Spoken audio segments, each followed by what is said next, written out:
Okay, so sorry for the interrupt.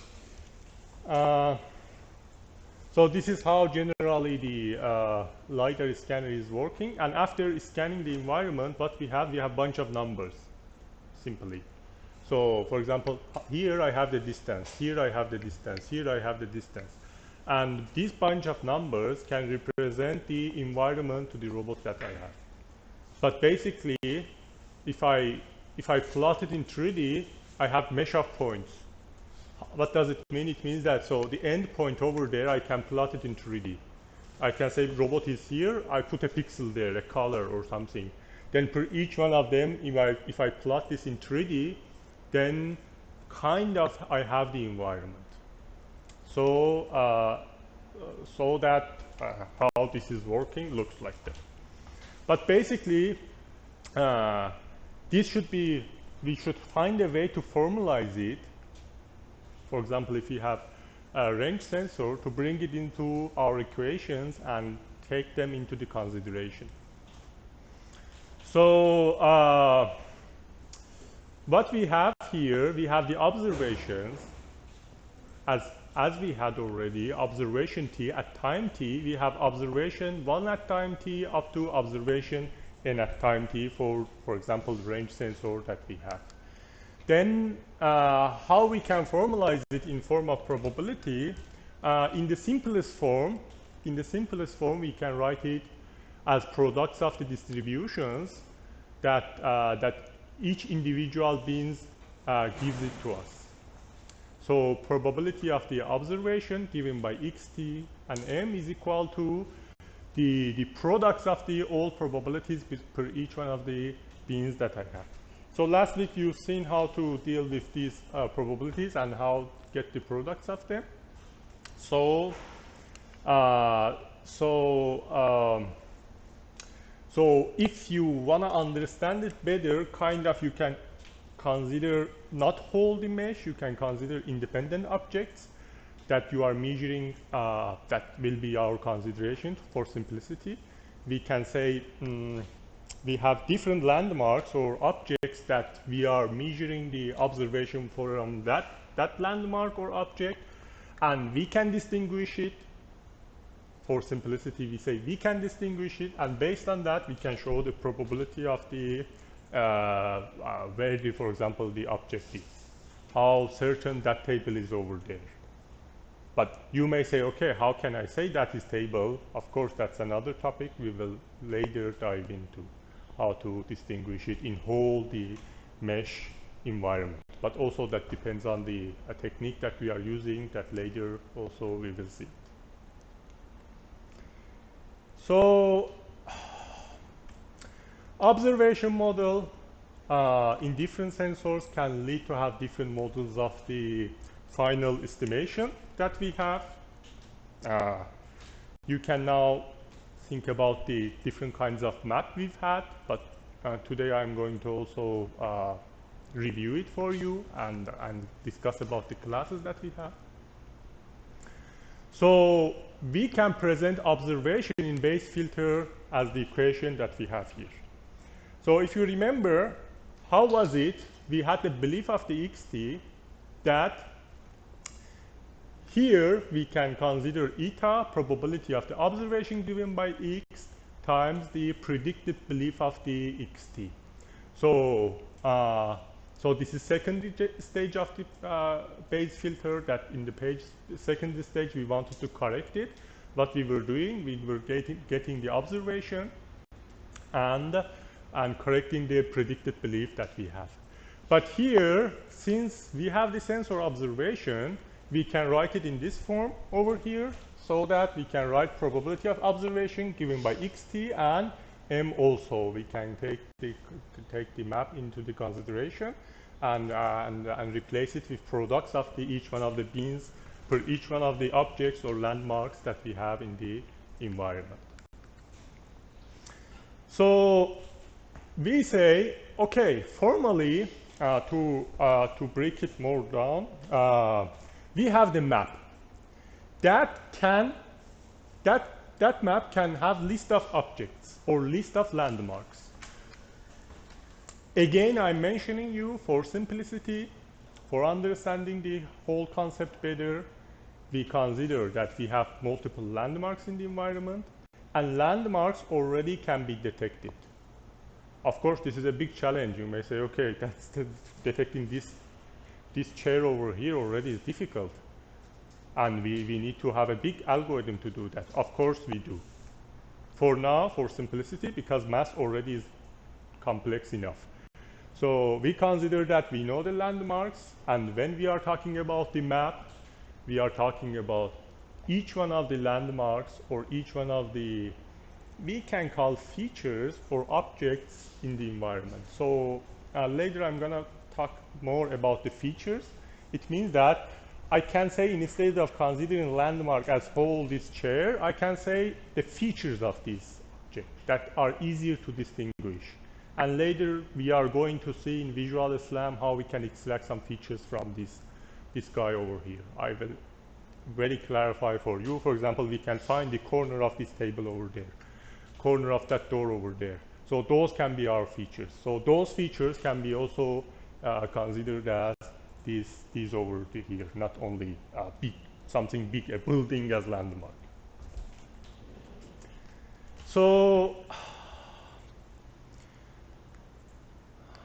this, to present the map, we can have, to present this map, we can have two general types of presentation. That one is feature-based.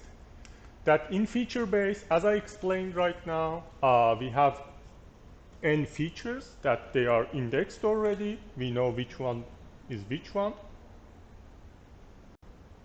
Also, we know which one is which one also is another challenge. So let's say we have the feature, we have the landmarks, as I explained. I know this chair, that is table, that is another table.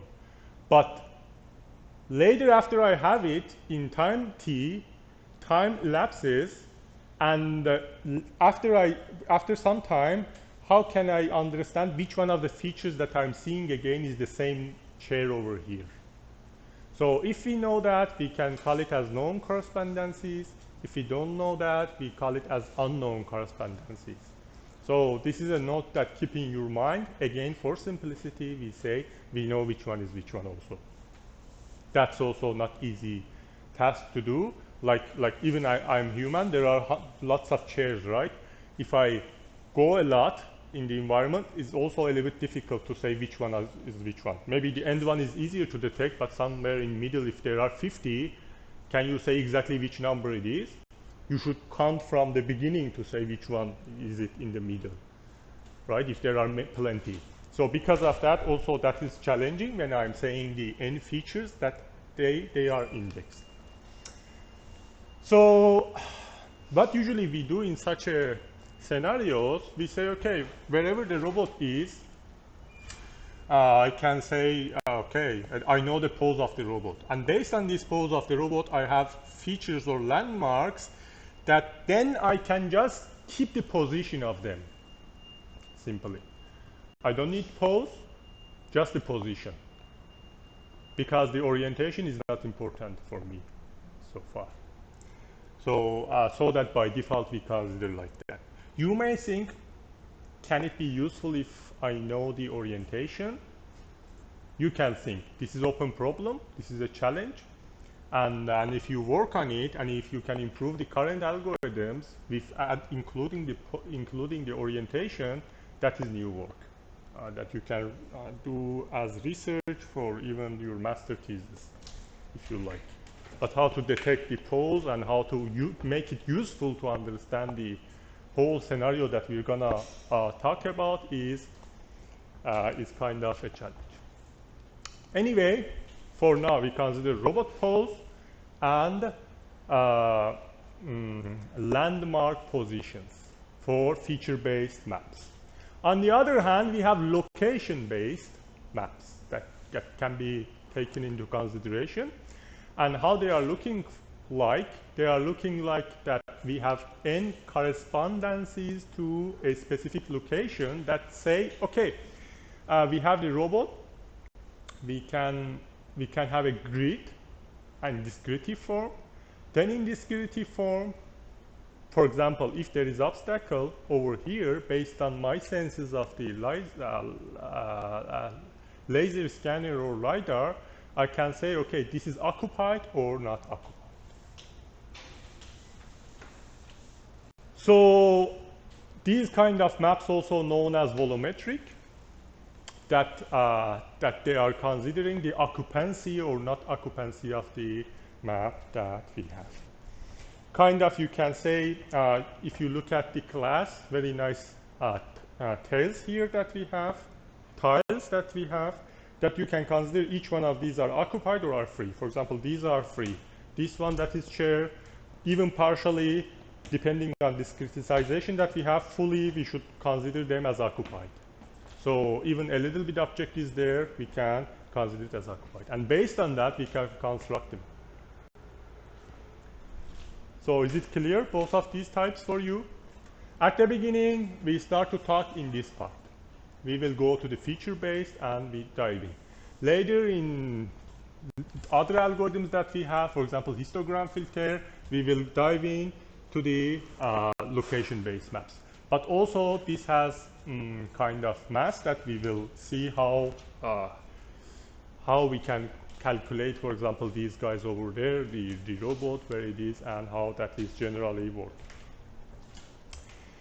So in basic measurement algorithms, even if sensor correctly measure the range correct the range to the nearest object, of course, we have the error. If we don't have error, our tasks already is very simple, as you've seen, for example, in I explained it in Kalman filter. If you measure it very accurately, then you can say where the robot is based on the surroundings, and there is not big problem too much. You can, based on the kind of mathematically, can calculate everything and finally say where the robot is. But even with the most precise algorithm, we have noise, we have disturbances, we have dynamicity, different things that brings the probability inside, and we have the error. On the other hand, we have limited resolution of the range sensor usually. So those sensors that are like very common. If you want to scan this, my hand over here, like this, so the resolution will be different from if doing the same scan over there. The distances between two senses is too high here, but the measurement is there, is like jumping. And how far you go, it is jumping more, and depends on the resolution that you have. Now you can understand, oh, how challenging it is. Why? Because if I scan, for example, this guy over here as an object, as landmark, I scan with my sensor over here. So the mesh that I'm getting is totally different from that I scan it over there if I put it and scan it. And now the problem, where the problem is, we say, okay, whatever it is. The problem is you scan this guy over here, your robot moves there and moves like a little bit, then it scans it far from, like let's say, better to say, the object is over there, your robot is scanned from here, then moves to the front, then scan it. Then how I understand that this was exactly the same one, because of the resolution is totally different.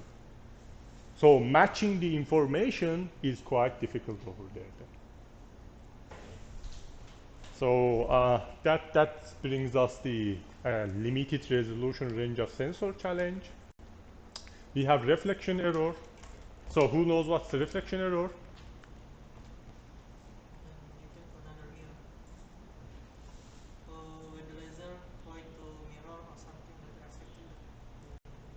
For any reason, your sensor sends the wave of the sound or wave of the laser. And the reflection, if not coming back, goes somewhere else, what happens? Then your receiver don't receive it.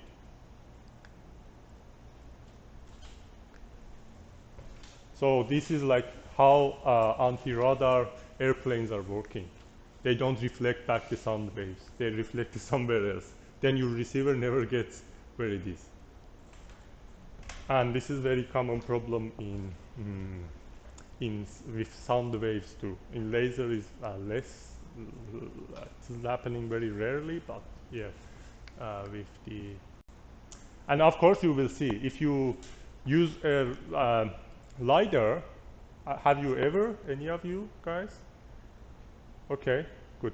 So if you scan, you say, okay, that's very simple. I scan the environment, and I should have very nice information. But suddenly you see after this scan, okay, there are some points over here. I scan there is nothing here, but there are some pixels over here in the matrix that I have randomly.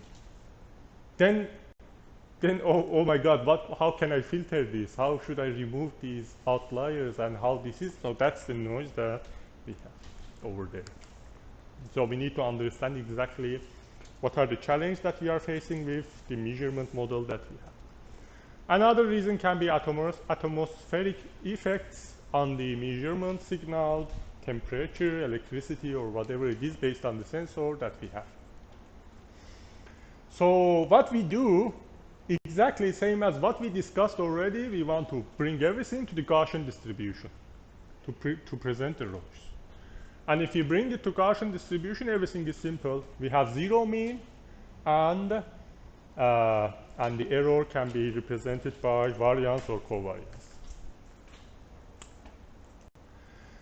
So we have different types of measurement errors. You can think about it, how kind of measurement error we have. So first one can be the small measurement error. It means that you measure in some point, then you have error, some error over there. So that observation that you have, this is the error of the sensor that you have. How accurate your reading is, like for simplicity, you can understand. How we can show it?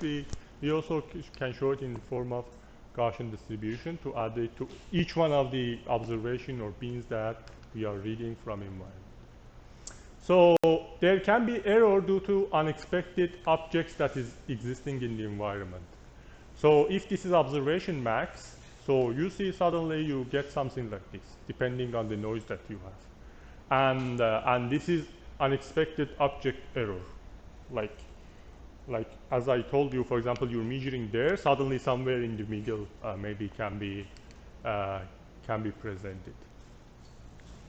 We have another error that is famous as error due to the failure to detect the object. It means that the object is over here, you're scanning this, but the laser point goes and shows somewhere else. Instead of this point over here, there is object. I scan my hand, instead of getting points from here, I get points from there. So that can be measured, that can be shown like this. If we consider this as observation max, you see at the end point infinity, for example, the point. And then another type is, of course, very simple, random unexplained noise, that the noise is distributed over everywhere.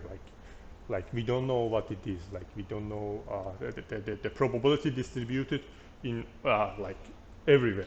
The measurement says, okay, it can be anywhere. So these are different kinds of 4 different important kinds of noise that we should know are existing in observation model that we have, and basically we can measure them all together to have a form of this noise. So this includes 4 of those all together.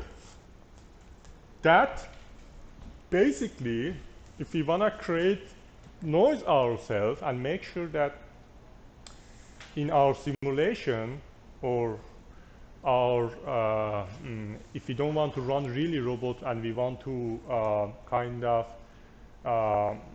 generate exactly simulation of what's happening in the environment, we need to consider this noise over here. That includes 4 different types to make it more realistic. So before knowing this, you may would have, if I ask you, you may would have mentioned this guy over there. There is a Gaussian distribution mean with 0 mean and the error covariance, the error variance or covariance, so that we all may think about this. But there are 4 types that we need to include in our measurement model to make sure that our model is accurate. So, any questions so far? Everything is clear? Good. So now we want to formulate the observation model by LiDAR in simplest form that we can have. So if we say we have landmark observation, we can consider like this, that we have observation I, the i's landmark in time t, that is equal to range and bearing. So what is the range? Range is referred to the distance that we have, if the distance of the measurement with the i's landmark in time t, and bearing is referring to the angle or tilt of the robot where it is looking like. So I'm the robot, you can consider my neck, what is the bearing? Which direction I'm looking at? So based on that, so this is like robot, but basically we consider it on the LiDAR scanner itself, where the bearing inside is. So just don't mix it, because it's a little bit complicated. If you consider, for example, humanoid robot, we have the bearing, we have the robot pan, we have the robot position, and if it has like body rotation, that can be too. Also, that you need to consider all of these in order to what we are going to do. We are going to do to say where that landmark is based on my my current robot position. So each one of them, in order to be able to say where it is, so I need to say, okay, my scanning is like in this angle. So we call it as bearing or pi. That comes from, both of these are coming from sensor reading. So how we can calculate them? Very simply, Euclidean distance can show each one of the objects and landmarks that I have. So you can consider the x, y as the robot position, and consider the m's as the information that comes from, can be here come from the map, or we can really bring it from the sensor itself too, depending on what we are doing. So anyway, we consider it as mix and miy. It means that for each one of the landmarks, the i's landmarks, I calculate the distance with the robot position that I have. That gives me the distance. So robot is here, the distance from this chair, the distance from that one. For each one of the landmarks, I can calculate the distance, and bearing of each one of the landmarks also can be calculated over here with arctangent to that we've seen multiple times, simply. So the landmark position on the map can be represented in this form, that we consider the m, x, y, the i's landmark on the map. On the other hand, robot pose can be considered as x, y, theta, that can use it to calculate these over there. So the math over here is not complex, very simple to read the information from LiDAR scan. So how it looks like? It looks like we have the map, we have the robot, the distance, and of course the pi over there, or bearing over there, that gives me where the landmark or feature of that landmark is. So that's just representation to everything more clear. So there are some critical points that better to know in order to understand the noise and Gaussian noise better. Let's say my robot is over there, and I'm measuring this obstacle over here, and my sensor, my observation model, says there is a landmark over here. And if time goes and robot is like at the same location or moves a little bit, whatever. So if I show this in Gaussian distribution, then you can think how we can use that Gaussian distribution if I measure this landmark over there to eliminate the noise, kind of make use of that Gaussian distribution to eliminate the noise. How the principle is, it looks like this. The idea says, okay, when I'm the robot here and I'm measuring this landmark over there, and if I have the Gaussian distribution, then after a movement, or if the robot is at the same place, if I measure again, if I see somewhere else, like one of the error types that we have over here, or if the robot measures somewhere around here, of course, most likely that's error, because already I know the obstacle should be around here, and most likely should be around this Gaussian distribution, not somewhere totally far, not somewhere else. So this is very interesting to know, and very nice way of elimination of the outlier, or elimination of the data that I'm scanning there. I know there is a wall there. Suddenly, next time I see some pixels over here, based on this Gaussian distribution concept, I can remove all of them simply. So, this is kind of nice idea. On the other hand, what else I can do? So when you have the robot over there and you have multiple objects over here, so robot is measuring here. So the beam is crossing some distribution over here. So this is another kind. That your sensor is not reading anything, reads over here, or reads infinity. But since we know that on the map that we have, this beam is crossing over here, we can kind of classify or allocate to this line to which one of the obstacles we are close to.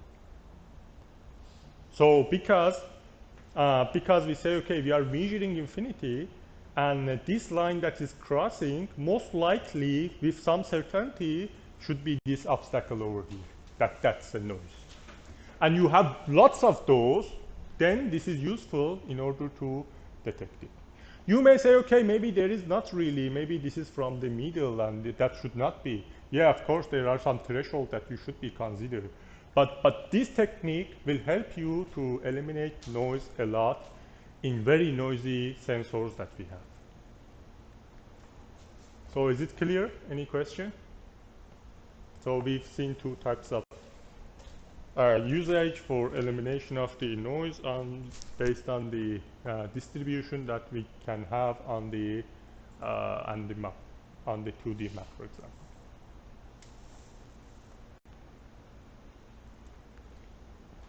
Okay. So we say in many robotics applications, features correspond to distinct object, that we can call it as signature. So as I told you, we can have known correspondences and unknown correspondences. Since we are considering known correspondences, we can call it a signature. Signature, what's it? It means that I can put numbers. Number 1, 2, 3, 4, 5, 6, 7, 8. Then I can say number 1 is this chair. And this chair is one of my landmarks that I want to consider. And later, in the algorithm implementation and details, you're going to see that signature I'm going to use to understand and find out which one is which one. So that, as I already explained, that can be door posts, windows, features, or whole building as a feature. So depending on what we are considering or detecting as feature or landmark in the environment. So the most common model for processing landmark comes from range and bearing, related to robot coordinates. We've seen already, and now we can show it as set of features. So it means that we have feature observation at time t, that this includes feature 1, feature 2, up to how many features I can detect or I can have in the environment.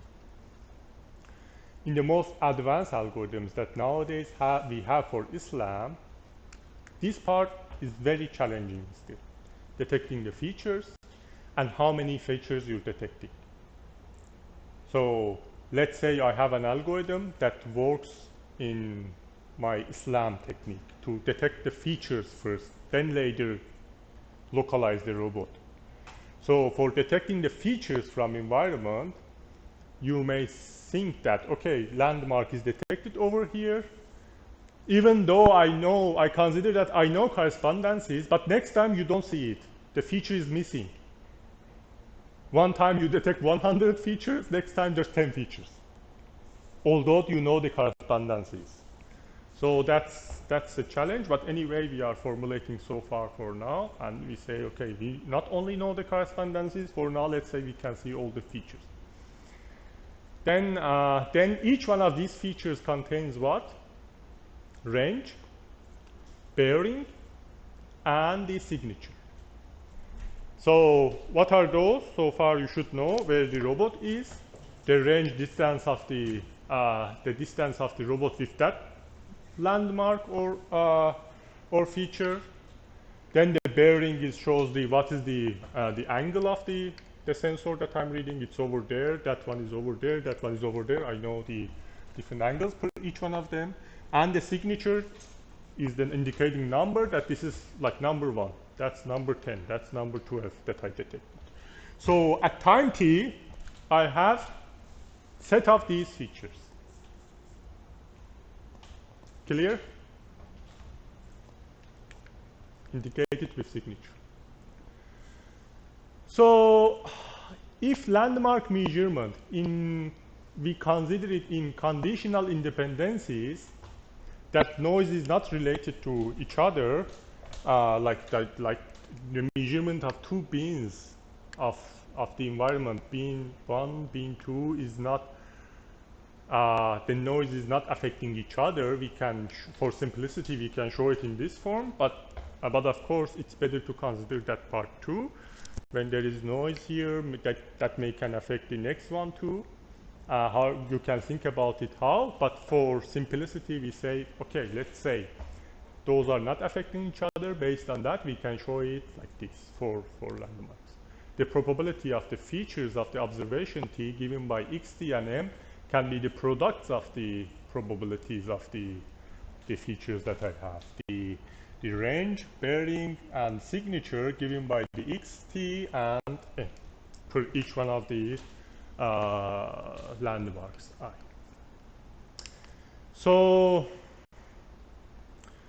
again, the map consists of the features from M1 to Mn, that each feature now we can consider like this for the signature, location, coordination. So when I'm talking about each feature afterward, you need to consider range, bearing, signature for each one of them. That we now included signature to know the correspondences. How that can be calculated? We calculated in the previous slide. We can show it in this form: range, bearing, signature equal to this term over here, the Euclidean distance, and the orientation with arctangent 2, and finally signature, that we don't need to do anything, just that's a signature or number. But also now we need to add the noise, same as previous. If you remember, in motion model we added the noise, and now we need to add the noise per range. How accurate I'm measuring the distance can be also different. What is the error of the bearing? So per each one of them, we consider epsilon error for range, epsilon error for bearing, and epsilon error also can be for the signature. We can say how likely I'm detecting which one is which one. What is my error in detecting which signature, which landmark is which one? That can be also considered as error over there. But basically, we are saying we know the correspondences to make it simpler so far. So, clear? Okay, I think this is very simple and should be very clear. We just add the noise to the calculation that we have, and each one of these are each one of the features at time t that our sensor is observing. Now, if I want to write the algorithm that shows the landmarks for non-correspondences, let's see how it looks like. We say we have the features, CIT that indicates which correspondences is for which one.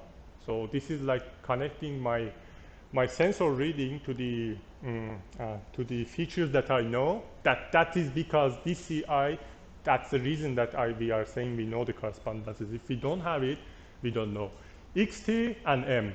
So the features that we already seen, the algorithm looks like this. First of all, we take the J as CIT. It means that for each one of the landmarks that I'm going to calculate the probability distribution, we say that take the J as indicating which one is which one. Then, first of all, calculate the range. Calculation of the range looks like this. Range of the Euclidean distance between the feature, the J's feature of the map and the robot pose. So why J's feature? Because I know the correspondences and I don't know which landmark is which landmark. I just put it as index over here on the features that I have to get it. Clear? Simply, I get the which one is which one, and I just take it from the index which one is which one to calculate it. As range, for the bearing, I'm doing the same. Calculate the bearing based on the feature from M, J and Y, and feature M from J and X to calculate the bearing. So after those calculations, now I want to bring it in the form of the probability. So to bring it into the form of probability, since we are talking about each landmark, and we can show it a unique probability, one probability for each one of them. We have product of the probabilities that each includes, first part includes the range, this one includes the bearing, and this one includes the signature. Of course, I need to consider the error for each one, and of course, I need to consider the differences between the observation and from the pose on the map. So these are predicted R. When we have had always in most of the courses, machine learning, artificial intelligence, wherever we have had mostly for the variable, we have prediction. So predicted R that comes from here and the distance that we have, that this distance is from the pose on the map. On the other hand, we have the observation directly that can be the sensor is reading and can be the differences of those in form of the probability, and products of the all can be returned as a variable as product of the distribution for my landmark model with known correspondences. So far what we have, now we have the landmark measurement based on the range sensor, and now we can also use it to plug it into the Kalman filter. Okay, so we are gathering everything. So for now, so we have one more element, one more calculation of the measurement model. But before going to plug everything all together, let's see the mobile robot localization based on the Markov. Visually, understanding it is very simple. Then we dive in the extended Kalman filter. So I want to clarify this a little bit over here. So we studied extended Kalman filter and Kalman filter, but basically, although I try to explain it in form of robot localization, all the examples were based on that, but those algorithms can be used for anything. For example, temperature reading. For example, whatever you want to filter. I also will show you one example to the implementation of the Kalman filter on visual information. But basically, if we want to specifically focus on the mobile robot localization, we want to first also see the features. we say, okay, robot localization is a problem of determining the pose of the robot, we know, and it can be called also position estimation or position tracking. That can be also known as problem of the coordinate transformation of where the robot is and where it is working. So in mobile robot localization, if you want to have a general taxonomy, we already talked about this, but let's have a look. We have the local versus global localization. They are well known. That in this way, we have the position tracking. Position tracking means that we have the that's also known as local. We assume that the initial pose of the robot is known. But in global localization, initial pose of the robot is not known. For example, if you have the map, this is the map. So, and this is the real environment on the right side. So where the robot is, if we know it or we don't know it, we say, okay, we know it or we don't know it. That's two types of the taxonomy or class of the techniques that we have in mobile robot localization. On the other hand, not only the local versus global localization, that if the technique is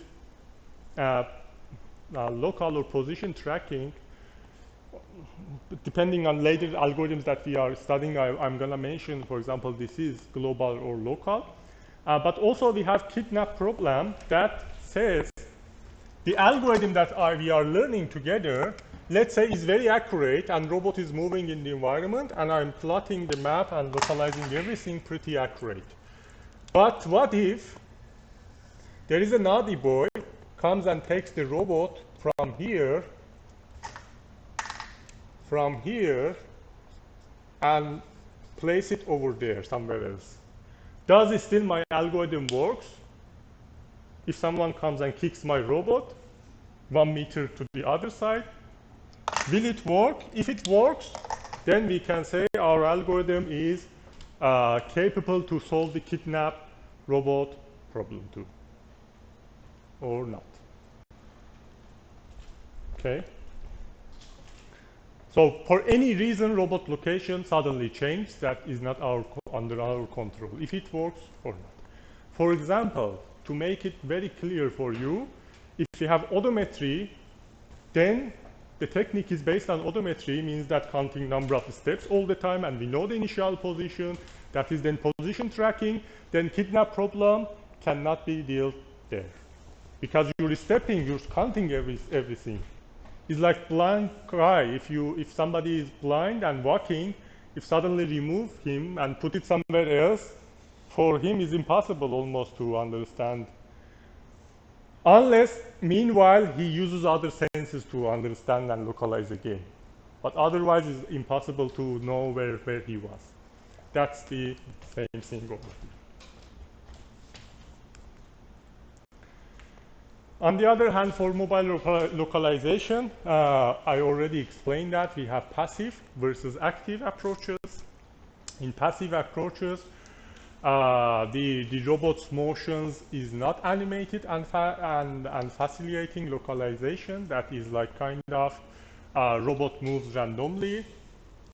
On the other hand, the active localization, we are controlling the robot in order to minimize the error and everything. What does it mean? It means that. So I'm going to localize this. I'm going to run SLAM algorithm in this class. So one technique is, so let's say my algorithm is very well too. If I move in the environment, I can detect everything and localize my robot and landmarks. That part is okay. But the challenge and the question is, so should my robot move randomly? Or there should be a technique that says how to move to improve whole process. If I have the technique, we call it as active localization. It means that my algorithm says, okay, go from here to there in order to have better view and localize everything. But if you don't just randomly move everywhere to find out what is happening in the environment. Clear? So passive, active. Another taxonomy says static environments versus dynamic environments. That's quite clear. So you may now think, oh, do we have static environment at all? Do we have? We do. Where?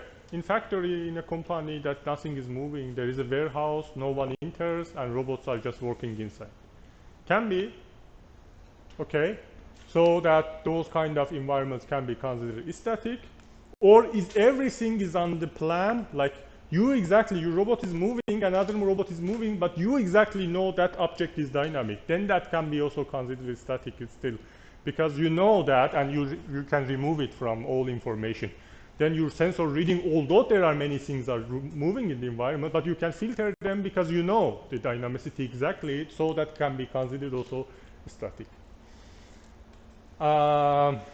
So we know everything there, and in dynamic environments, that how you guys, some of you guys were doing experiments to gather data, and people were moving on the campus, and too many people are moving like ants in there, and localization is quite difficult for dynamic environments. So I mentioned to some of guys that I recently reviewed a paper, transaction paper, that there was a nice idea. Don't publish this and don't develop this because it's already given, but since you are my student, I can tell you that what's happening there. So we have very advanced algorithm Orbislam, one of the best so far. Like you know, YOLO is best, one of the best for image processing and object detection. Orbislam is one of the best for Islam algorithm. As far as we have time, I will also talk about that and the features. But the algorithm is tremendous. I will break it down and come block by block. But anyway, that's one of the best. The idea that gives there, that works there and improves the Orbislam dramatically, says how to remove dynamicity of the environment. When there are two frames of the image that are coming from input, they detect which of the objects are moving based on calculation velocity of each feature. Like if I can understand my motion velocity, that I know how fast my frames are moving, but this guy over there is moving, and I can detect the velocity is different than, or faster or slower than whole my movement. Then I can consider it as outlier and remove it. When you remove all dynamicity, you have more stable calculation of the robot location, and constructing more accurate map. So the idea. And the nice thing is that based on, so sometimes I also introduce, right, many of the things, open problems that can give you the idea, intuition, how to do nice research. If you remember, if you go check slide chapter 1, I said that dynamicity is open problem. You can check it. And meanwhile, you see somebody solve that. So I should now go and change it. That's not open problem completely. Somebody considered it pretty well. On the other hand, we can have single robot and multi-robots that we discussed. Not only we should, in advanced techniques, we can have bunch of robots that all moving together. So should we construct different independent maps for each robot, or we can bring them all together to construct one whole map? That can be called multi-robot SLAM techniques. That, for example, a drone is flying, a humanoid robot walking there, another robot is crawling there, then combination of the sensors can come to have a multi-robot robot localization. So any question up to there? Okay. Now we want to talk about the Markov localization first. The idea is simple. You can quickly understand. Markov localization works based on the base filter, and is just practical way of implementation of the simple base filter. It is probabilistic localization algorithm that is variant of base filter, and it is a straightforward application of base filter I explained to you. And Markov localization characteristic is like the Bayes filter transforms probabilistic belief at time t-1 into time t. It means that, so when robot is moving, I have new belief, and previous belief comes to my new belief. Each time previous belief comes to my new belief. And that previous belief means that, as review, we say I'm believing that whatever I calculated already, 1 hour I'm walking, whatever I'm calculated, I'm believing that this is true, whatever it is. Maybe that's very wrong, maybe that's very true. I believe that that's true. And based on that, I do next step calculation. So the Markov localization is global localization. Now you know what does it mean based on the definition that we have. It can be also position tracking problem, and also includes kidnapping problem into itself. So the other characteristic is that it is for static environments. It's not usually working for dynamic environments. So let's have a look how looks like the algorithm Markov localization. Markov localization is very simple, quite similar to what we have for the Bayes filter. If you remember, we had the predicted belief and the calculation of probability based on the previous belief that we had. So this is motion model, previous belief that we can calculate predicted belief. Then based on the predicted belief, we add the observation and got the belief that we have. But here what we are including now, we are including the map into the consideration in the Markov localization. So xt given by not only xt minus 1, but also m. And that m gives me more information about where the robot is. M of the inline. Now we say, okay, in the case that the position is unknown, how we can start? We start with the belief of the xt as 1 over all possible x's that I can have. That this is looking like the distribution that we already have seen. Like we have this distribution over here, and if you calculate this belief 1 over the whole state space that you have, then the distribution instead of Gaussian will look like something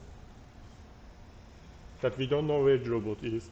The probability of being everywhere is similar. That is our initial belief. Belief x0 here in this case. So what if no one? You may say, okay, I already know it. Then what you do, you say, okay, how likely you know? This is x, for example. My robot is here. I can say my robot is over there. Simple. How certain I am, I can put the distribution over there. Now we want to directly go to the example to see how visually it is working, to make it understandable. Let's assume there is a one-dimensional hallway environment that robot is going to detect different landmarks. That here in this example we have door.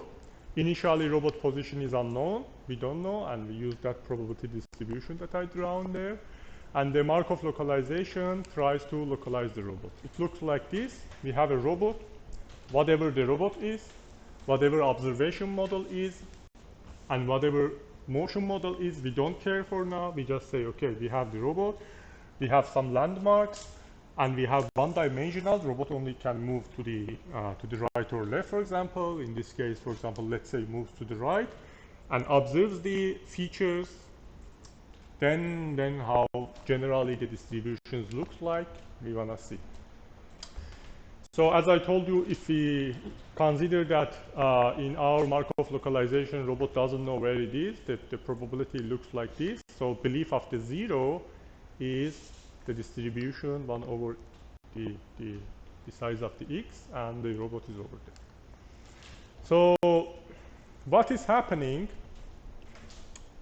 here, we can say, okay, we have the algorithm of the Markov localization. that I indicated there. For all of the x's, we can run these terms over here, predicted belief and the belief. Predicted belief comes from motion model and belief comes from the observation model. At first stage, we had the initial belief. Then we say, okay, in this red line, we have the observation model. What does it mean? It means that my robot is over here, looks at the environment, sees these three landmarks, and based on the technique that we studied, the calculations that we studied, for example, for range or bearing, calculates the range and bearing. And of course, that has still error that we say based on the robot that is here, but I don't know yet. Observation that I have is this red line, this red distribution. Probability of observation mx1, xt. So now I can say if I have this observation that indicates this term for me over here, and I have predicted belief or initial belief as looking like this at first stage, now I can calculate this term, the belief, by calculating this term over there. If I apply this term, what I have, this distribution over here. That is result of multiplying this one kind of to this one. That gives me this one. So now I have belief at x1, x0 was that, belief x1, looking like this distribution over here.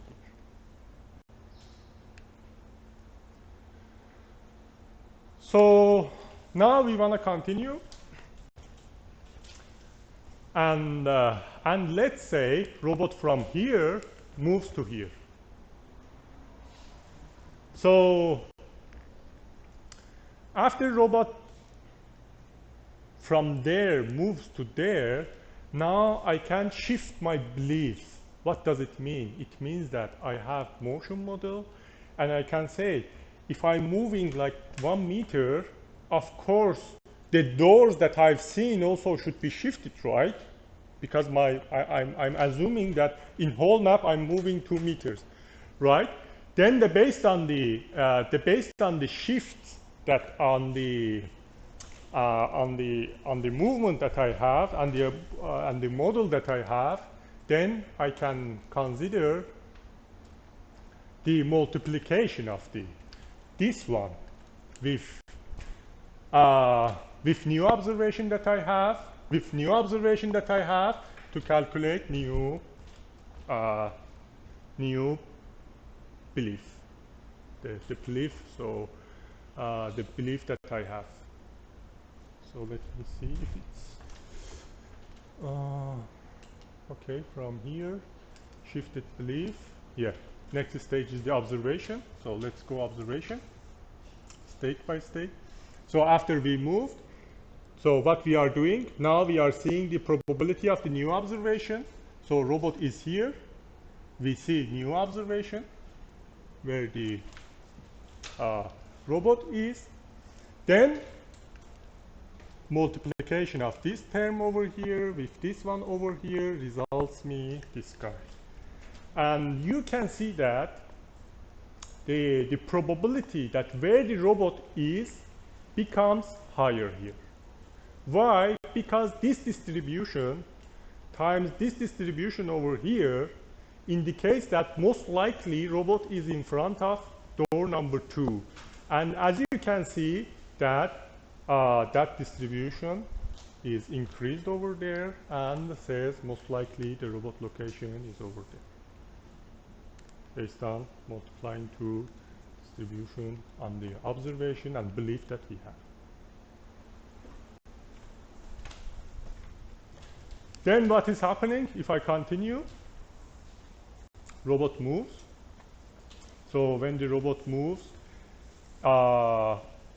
based on the term that we have and based on the motion model that we have, of course we have noise, and that noise increases during the time, and my probability of how certain I am where the robot is gets decreased. If you see Here we have more certainty. If we move, the certainty of where the robot is gets smaller. And how much you move further without observation, of course, this is going to, the certainty goes to increase because of the accumulated error on the robot movement. Based on the, for example, here shift. So this is whole concept of the Markov localization in visual that shows that with calculation of these simple products of the beliefs, calculations of the beliefs and observation model that we've seen, we can achieve it. So of course you can implement it for your exercise, so that only thing that you need to do, instead of considering last week's example of the one Gaussian distribution, then you need to consider whole environment as Gaussian distribution and bring it in the form of the Markov localization over here.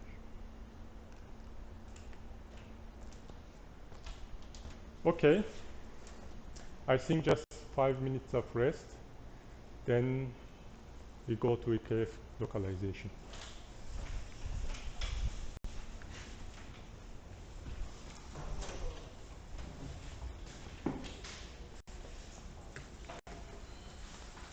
Explain a little bit, then we go dive into how to bring everything together. So first of all, we say EKF localization is a special case of the Markov localization that we've seen. Markov localization was based on the base filter that simply you saw how distributions can match together, the observation, the shifted control command and the belief, they merge together to bring the prediction, they update the belief of where the robot is. And in EKF, we represent the beliefs, as you know, belief of X, T, by their first and second moment, that is like the movement at the first stage to next stage with mean and covariance. That mean and covariance is based on the probability distribution that is based on the Gaussian distribution. Or in EKF, we saw that we can consider that non-Gaussian distribution can be modeled too, that now we're gonna see how it is happening. So we have a note that we say EKF localization can be a concrete implementation of EKF in context of the actual robotics problem. So how it is, again, we have the observation 1, 2, up to observation n at time t. It means that this time the observation is not only one. We can have set of observation in order to apply localization problem. And localization again means that for now we are considering where the robot's location is. We're not talking about mapping. We're not talking about the localizing landmarks themselves. We are talking about localizing robot itself, so that we have the observation that some of the landmarks can be seen by extended Kalman filter. And based on that, we have the identity feature that we denoted as CIT already, and we call it as correspondences variable or feature vectors of the OIT so far. So as we said, we consider that correspondences are known, and per each one of the correspondences also we have the signature that indicates which one of the features are which one of them. Those features that are known can be shown in this form: probability of the observation given by xt and ct. That ct can be included the landmarks that we have. So what are these landmarks? Can be, in this example, ABC. So first, initial belief. For example, if it's here, the landmarks that we have, that if you want to see how visually EKF basically working, so we have initial belief, robot moves, then the belief becomes much less certain where the robot is. And after that, we have observation, probability of the observation based on the MC1 X1. That gives me the observational need of the vision. And if we calculate this one as belief X1 and the observation in the Kalman filter, we are going to achieve the where the robot exactly is. And this becomes more certain. Why becomes more certain? Because this one, that where robot was believing to and where the location that robot sees it is same. Because of that, the certainty increases. If they were different, depending on the Kalman gain, depending on the error of the observation and the motion model that I have, it could have been shifted to which one that was more accurate. So this is visually how everything is going on. So here, observation detects, for example, CT as B, this guy over there. And after movement, I put some notes.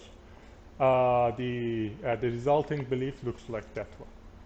That is integration of both of them. And again, robot moves, uncertainty increases, and we can do the same routine for extended Kalman filter localization in order to find what is happening. But now let's have a look at the math. Already last week, we've seen this slide in detail. And we've seen that in extended Kalman filter, we applied linearization of the nonlinear function, and we exactly saw in detail how this can be achieved, how these G's can be calculated. That we generally said in prediction step, we apply linearization of the nonlinear input model for motion model, and here for observation model, that we needed to correct it based on the Kalman gain. So Kalman gain calculates based on this time nonlinear model. That if you remember in Kalman filter, we had matrices. Here we had instead Jacobian matrices. That Jacobian matrices was plotting whole movement of the environment into this term over. But now what we are going to do, and see how this can be calculated and how, for example, the motion model can be measured here, how observation model that we studied together can come into this equation. So load this in your mind that we are going to make it super big algorithm now. Yeah, of course. To use it for robot localization. So at the first glance, looks very complicated and big, but actually we already studied all elements one by one. What does it mean? It means that we have the algorithm EKF localization, keeping in your mind that known correspondences. First of all, we are calculating the motion updates over here. Then we are calculating the measurements of the environment over there. How that is happening, let's see. So first of all, let me see what are the points that here I stated. A Gaussian estimation of the robot pose at time t-1 with the mean and covariance, plus a control command and a map, and set of observations are as inputs over here that are a little bit small. And output is a new revised mean and covariance that finally is over there. But let's see how that was happening. So first of all, we should have a look at the motion update. How was the motion update? If you remember, that was simple, that we after understanding that was simple. We had the xt that was coming from the velocity motion model that we've had. Based on the x, y, theta, we calculated what is the velocity motion model by x, by y, and what was the theta. So here also later we added the noise, and noise is already included over there with we had based on this term over here. Now, if you have a look here, looks pretty similar, but if you remember, we said we have extended Kalman filter, and in extended Kalman filter, we should accept non-Gaussian models too. So in order to do that, we needed to apply first-order Taylor expansion. We saw how that is working. We saw the equation, the calculations, but finally we concluded that okay, G mu t as control command and xt minus 1 can be written in linear form. That is like, it looks like this term over here, G and big G of this term. I'm not going to re-explain all the details, but now the control, the motion model can be merged, can be applied. We can apply the first Taylor expansion on the motion model that we have, that finally we can write this term over, like same as this G that you can see over these matrices. So actually what we've done, we have the Jacobian of the GT, that Jacobian of the GT finally can be calculated, and we have these matrices and these terms over here that represents the velocity motion model based on the X, based on the Y, and based on the theta that we have, so that that here theta rotation is included over there. After just only applying some mass and Taylor expansion, we will achieve. So after we will achieve it, what we do, let's have a look here in the algorithm. We have the predicted mean, that is the previous mean added by velocity motion model, and we calculate the Jacobian matrix of GT, that this Jacobian matrix of GT can be calculated, can be used to calculate the covariance that is into this term.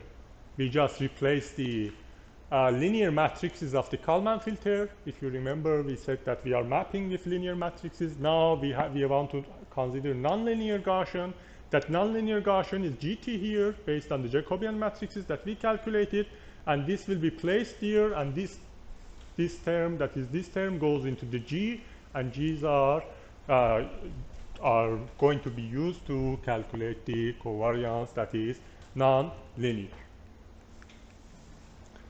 So if you have understood this part over there in the slides that we had separately, there is not big problem. Then applying first Taylor equation that we studied later in another situation, another slide, then bring it into the extended Kalman filter as velocity motion model. So this is the first part. And second, we need to do the same thing for observation model. Observation model, we've seen together today how, for example, for range sensor, it can be worked. So we need a couple of things here. Of course, we need error matrix of the observation. There we had already included in the model that we have with the equation is over there with the W's that you've seen built in. But here we need to have the observation error.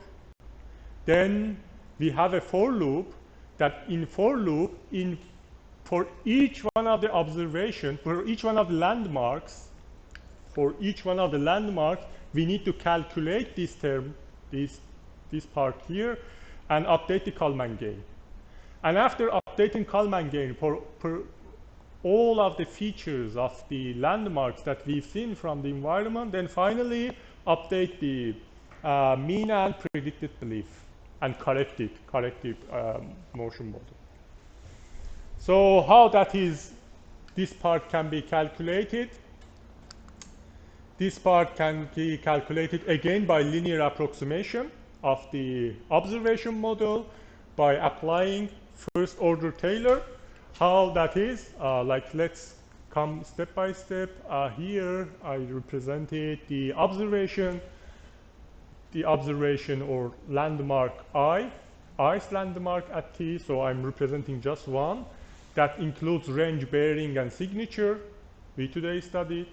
And we saw that range can be represented as first line Euclidean distance, bearing can be arctangent 2, and signature comes from directly to the map, added by some noises with zero mean and here epsilon or phi error on the covariance. This n is also for Gaussian distribution representation. So we represented it with n2. So per each one of them, I add the noise to this term. That per each one of the landmarks, I have the noise then. After that, now this observation model that I understand, we want to apply the Taylor approximation, the same equation, but this time with h. If you remember in the chapter we were talking. And this h is the Jacobian of the h at predicted mean. That Jacobian matrix looks like this. And what we need to do, rewrite this term over here that gives me the robot pose based on the observation that I have, and replace it with the estimation. So to do that, this term that we are here with Jacobian matrix, so one point over here, this that I indicated over here is the predicted mean. That this predicted mean in the slide that we had the certain position over there, x, certain pose of the robot. Now, since the observation is going to correct the previous stage, we replace it with predicted mean, so that the predicted mean will be calculated here. Then we replace it on the observation. That observation is going to correct this guy over here that is calculated with the motion model. Then that Jacobian matrix, we need to calculate all derivatives from this term. That is for range, bearing, and signature. And finally, if you apply it, you get this term over here. That this term is the HIT, that is Jacobian matrix, that I'm going to use it over here. To do what? If you have a look, is like first we get the signature, then the distances of the some helping variables that we had already in the calculations of this term. We break it down already in the extended Kalman filter. Already there were the calculations. Then observation, then Jacobian matrix of the observation. Then I'm using it in the Kalman gain calculations with this h, in order to correct the previous stage. So observation, the QT, the error of the observation, and finally, after calculating that, we can update our mean and covariance. This is pulling everything together. Everything should be very clear, unless maybe you get a little bit confused with how this can be calculated, this matrix, with applying Taylor expansion, first order expansion. That is just math. You need to, if you want, you need to study more to see how you can, from that term over here, this term over here, achieve this term. That's it. Then plug it into the extended Kalman filter. It's just replacing all of these is replacing this one that we understood already. Like for example, this H, now we calculated how to replace it with the observation model. This G, we saw how to bring it from motion model. Then plug into there this super big algorithm. Then finally the same thing, mean and covariance.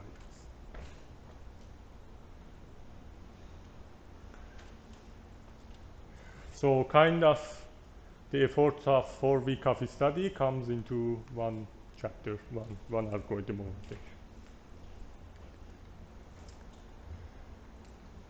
Okay, so in this chapter we discussed the observation model for LiDAR.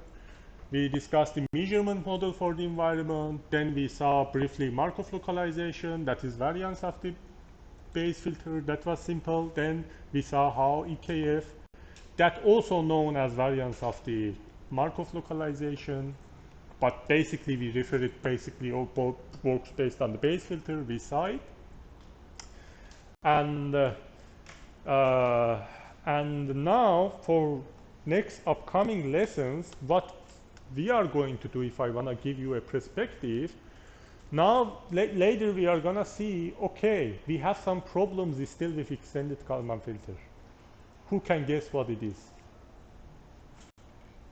We saw Kalman filter, we saw its problem, then we introduced extended Kalman filter. Now, what can be the problem of extended Kalman filter?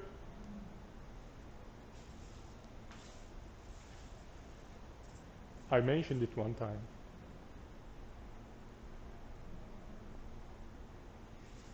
Next week you have exam. The Jacobian matrix, I said that's costly. You remember? I said Jacobian matrix calculation is costly because there is a big matrix every time we need to calculate for all the things that are happening. Because of linearizing nonlinearity, we added this one that is costly. Why? Because, let me show you over here, that we say in Kalman filter, everything was with mean and covariance. Everything was with just two values, mean and covariance. Two values was showing everything to me. Just needed to update that. But later we see that, okay, what if we have something that is then we have bit matrix instead of two values. These two values, mean and covariance. Instead of these two, I have a bit matrix. And if I have like 100 of landmarks, just you have 100 times 2 in Kalman filter, but here 100 times maybe 100. Then that's too big. And if you wanna 100 times 100 is okay, but in simple feature detection algorithm, you get thousands of features from one frame of image. Then for each one of them, you should create this one. And that's super big calculations. And that, if your problem is complex, then extended Kalman filter get in trouble. So that to improve it, next lesson that we have, we will introduce uncentered Kalman filter as a new technique to improve the problem over here. Okay, any questions?